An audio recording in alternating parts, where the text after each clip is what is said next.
Hi everyone, I'm Freddie, and I'm 21. My childhood wasn't happy. My dad, Carl, and I didn't get along. We used to be close, but everything changed when he divorced my mom and left us with a lot of money problems. It felt like he left me behind, like I didn't matter to him.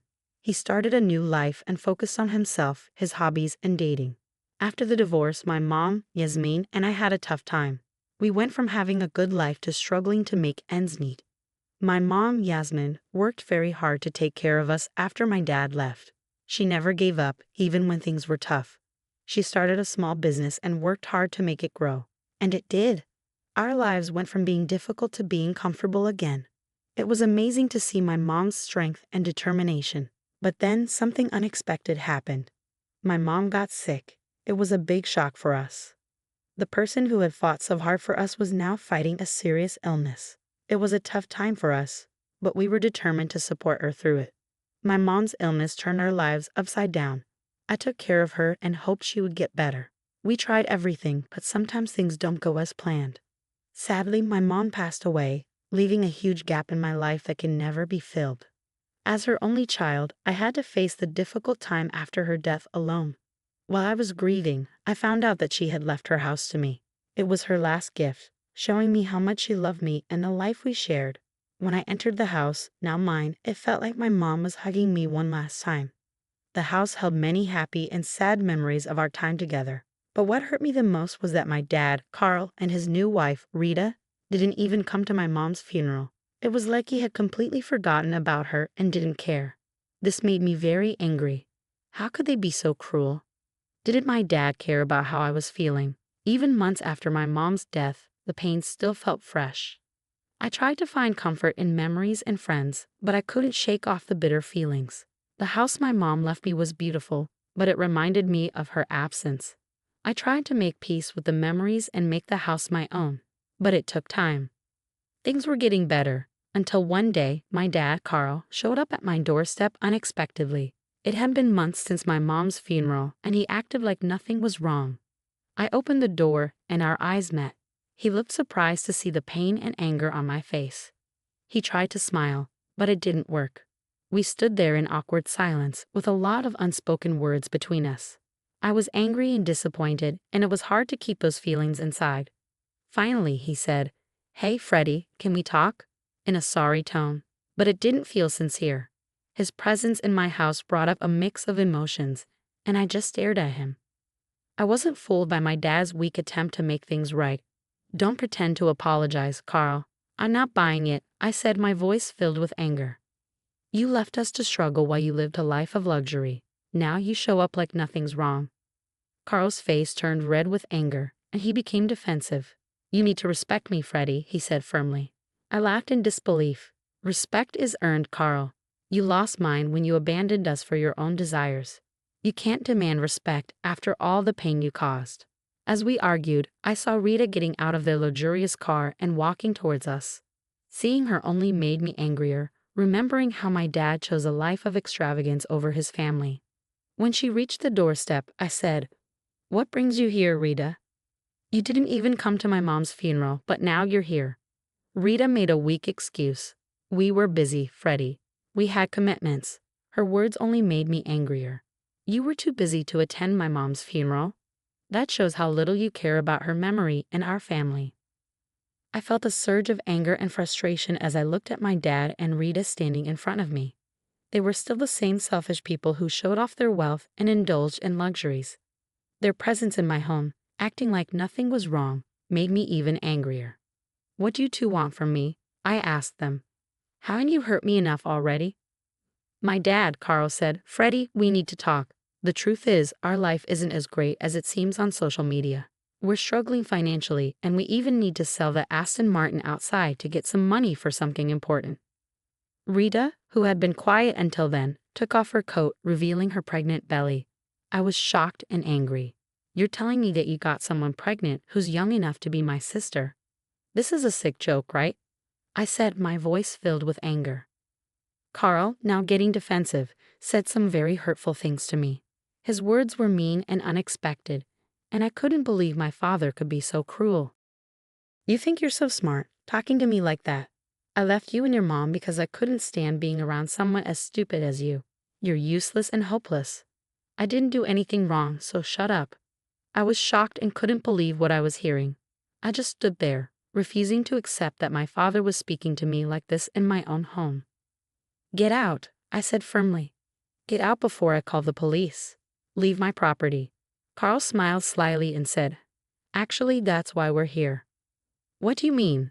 I asked, my anger rising again. You're going to have to leave this house, Fred. It's the only option, Carl said, his eyes gleaming with a sinister intent. I was furious, my heart racing with anger. You're crazy, Carl. My mom gave me this house, the woman you abandoned. You think you can just take it away? Never. You think you deserve this house? Think again, Freddie. We need a bigger and better space for our growing family, Carl said, his words dripping with audacity. My anger was burning brighter than ever.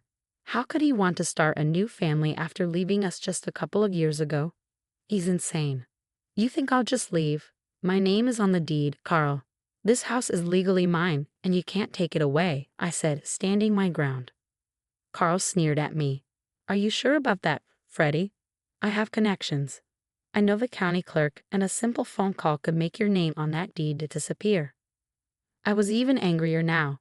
How dare he use his connections to manipulate the system and take what was mine? You'd stoop that low to steal this house from me? You're no better than a common criminal, I said, my voice strong and forceful. They were taken aback by my intensity. But as they realized they weren't going to win, they looked nervous and scared. They knew they had underestimated me and my determination to protect what was mine and my mom's. With all my strength, I yelled at them to leave my property immediately. They turned pale and finally left the house they had tried to take. Even though he was scared, Carl still tried to intimidate me with threats of ruining my life. You'll regret not listening to me, Fred, Carl said. I tried to be nice, but you didn't want that. Just wait, you'll be begging for mercy when I'm done with you. After they left, I was left standing there, my heart racing with anger, frustration, and determination. I knew this battle was far from over. In the silence that followed, I felt a sense of urgency. I knew my father had more power and influence than I did, and his connections and willingness to bend the rules posed a big threat to my dreams of keeping this house. I understood it wouldn't be easy. It wasn't just a fight for a physical space, it was a battle against a system that favored the powerful and well-connected. But I wasn't willing to give up. I would fight hard to protect the legacy my mother left me. The house represented memories, love, and sacrifices. It was a symbol of my identity and my journey towards freedom. With newfound determination, I took a deep breath and prepared myself for the tough journey ahead. The fight for justice had just begun. Weeks after our confrontation, my father still sent me hateful messages and threats. I ignored them, knowing they were meant to hurt me. Instead, I collected evidence, saved every message, and wrote down every word he said. I knew I had to take action, so I went to the county clerk's office. This was the place where my father's plan could become a reality, but I wasn't afraid. I had to face the person who had the power to make decisions. As I entered the office, my heart raced with anxiety and determination. I approached the clerk's desk, where a middle-aged man with tired eyes looked up at me. "Excuse me, sir," I said. "I need to talk to you about something important." The county clerk looked at me with curiosity and skepticism, studying my appearance. "What do you want?" he asked gruffly. I gathered all my courage and poured my heart out to the county clerk, sharing my story and all the struggles my mom and I had faced. I told him about Carl's absence at my mom's funeral and the threats that still haunted me. I showed him the evidence of Carl's manipulation and begged him to see the truth. As I spoke, the clerk's expression changed from indifference to genuine concern. "Please, sir, understand the truth," I pleaded. "Carl has twisted the story to make himself the victim. Don't let him deceive you and take what's rightfully mine. I'm all alone and need your help." The clerk's eyes softened, and he leaned back in his chair, taking a moment to process what I said. "I had no idea," he said, shaking his head. "I have a son around your age, and I can't imagine what you're going through. Carl made himself out to be the victim, saying you were a spoiled brat, but something didn't feel right. Maybe that's why I was hesitant when he asked for his favor." I had a feeling something was wrong, but I didn't realize it was this serious, he said. His words were like a shock to my already hurting heart. but they gave me hope that someone was finally listening. I felt a glimmer of hope that things might work out fairly. "Thank you for listening, sir," I said, my voice full of thanks. "Your understanding means a lot to me. I just want you to see the truth behind Carl's lies." The county clerk nodded, looking determined. "I'll do what's right, but you have to promise not to tell anyone that I'm doing this as a favor. Sometimes I help my friends in ways that aren't exactly legal, so if you tell anyone, I'll find you and make sure you regret it."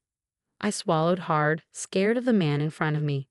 "Honestly, sir, I don't care if you're not following all the rules. I just want to make sure my house is mine and my father can't control it." "I've got it," he said firmly.